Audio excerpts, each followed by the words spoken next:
Nalalagay ngayon sa alanganin ang karera ng 2 Division undisputed champion na Oya Inoue dahil kinumpirma na ng 4 sanctioning bodies ang posibleng tuluyang pag-terminate ng lisensya ng Japan Boxing Commission ng Asia. Ito ay alinsunod pa rin sa tuloy-tuloy na pagpanaw ng mga Japanese boxers sa maling pamamalakad ng nasabing komisyon. Well, kung maalala po, itong Japan Boxing Commission ay meron pong kaduda-dudang patakaran na kung saan ay kanila pong pinapayagan ang mga nasabing fighters na mag-inject ng pain reliever bago ang kanilang mga naturang laban.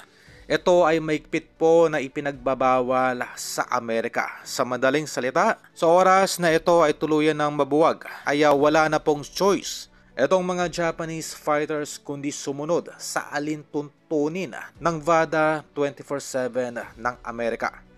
At dito ay malalagay sa alanganin ang mga titulo ng Hapon na si Naoya Inoue. Sa oras na ito ay makitaan o hindi sumunod sa alintuntunin ng VADA 24/7 ng Amerika ay otomatiko po itong babaklasan ng mga major belts. Kung maalala, sa isang interview noon ay inamin mismo ng Hapon na siya ay nagtuturok ng pain reliever tuwing may paparating na laban. Ito po ay noon pa mula kay Donaire at kay Stephen Fulton.